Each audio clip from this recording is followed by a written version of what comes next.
ചില ദിവസങ്ങളിലൊക്കെ എൻ്റെ ടെൻഷൻ എന്താന്ന് പറഞ്ഞാൽ കറി എന്തുണ്ടാക്കുമെന്നാണ്.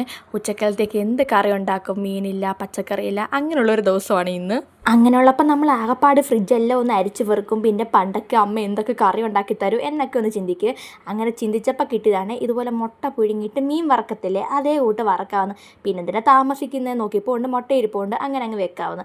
പിന്നെ ഫ്രിഡ്ജെല്ലാം അരിച്ച് വെറുക്കിപ്പോണ്ട് കുറച്ച് കോവയ്ക്കയും കൂടി ഇരിപ്പുണ്ട്. എങ്കിൽ പിന്നെ എന്തിനാ താമസിക്കുന്ന, കോവയ്ക്കായും മുട്ട അങ്ങനെ പൊരിച്ചെടുത്തതും കൂടെ ആക്കാമെന്ന് വിചാരിച്ച കറി. അതിന് ഞാൻ പെട്ടെന്ന് കോവയ്ക്ക് ആദ്യം തന്നെ അങ്ങ് മെഴുക്ക് വരട്ടാൻ വെക്കുവാണ്. അത് കഴിഞ്ഞിട്ട് നമുക്ക് മുട്ടയിലോട്ട് പയ്യെ കടക്കാമല്ലോ.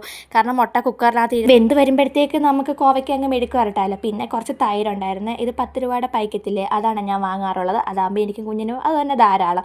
അതിനെ പിന്നെ പെട്ടെന്ന് തൈരോട് അങ്ങ് ഉണ്ടാക്കാമെന്ന് വിചാരിച്ച്. തൈരുണ്ടാക്കുന്ന കുഞ്ഞിന് വേണ്ടിയിട്ടാണ്. അവരാണ് എന്തെങ്കിലും ഇങ്ങനെ തൈര് അതൊക്കെ ഭയങ്കര ഇഷ്ടമാണ്. പെട്ടെന്ന് തൈരോട് അങ്ങ് സലാഡ് പോലെ ആക്കി എടുത്തിട്ട് പിന്നെ മുട്ട ഇങ്ങനെ വറക്കാൻ വേണ്ടിയിട്ട് അതിന് വെളുത്തുള്ളി, കുരുമുളക്, ഇഞ്ചി എല്ലാം കൂടെ തന്നെ ചതച്ചിട്ടിട്ട് പിന്നെ മഞ്ഞൾപ്പൊടി, മുളക് പൊടി, ഉപ്പ് ഇത്രയും കൂടി നന്നായിട്ടൊന്ന് കുഴയ്ക്കണം കേട്ടോ. എന്നിട്ട് പിന്നെ പുഴുങ്ങി വെച്ച് നമ്മുടെ മുട്ടയില്ലേ അതിലോട്ട് ഈ അരപ്പെല്ലാം കൂടെ ഒന്ന് തേച്ചിട്ട് നമ്മളിതുപോലെ വറുത്തിങ്ങെടുക്കണമേ. സത്യം പറഞ്ഞാൽ ഓരോ ദിവസം കറി എന്തുണ്ടാക്കും എന്ന ടെൻഷനോട് ഇരിക്കുമ്പോഴാണല്ലോ ഇങ്ങനെ ഓരോ റെസിപ്പികളൊക്കെ തലയിലോട്ട് വരുന്നത്. ചില ദിവസങ്ങളിൽ ഞാൻ വിഷമിച്ചിരിക്കും കറിയുടെ കാര്യം ഓർത്തിട്ട്. അന്നേരം ഞാൻ പുറമോട്ടൊന്ന് ചിന്തിക്കുവേ, വേറെ എങ്ങോട്ടും അല്ല, പണ്ട് എൻ്റെ അമ്മ എനിക്ക് എന്തൊക്കെ ഉണ്ടാക്കി തന്നു. അന്നേരം ആ രീതിയിലൊക്കെ ഞാനും ഉണ്ടാക്കാനൊക്കെ ട്രൈ ചെയ്ത് നോക്കി. അന്നേരം ഇത്രയൊക്കെ ഉള്ളായിരുന്നേ എൻ്റെ കുഞ്ഞു വിശേഷങ്ങൾ. ഇഷ്ടപ്പെട്ടെങ്കിൽ ഒന്ന് സബ്സ്ക്രൈബ് ചെയ്യണേ. അപ്പോൾ ശരി, ബൈ.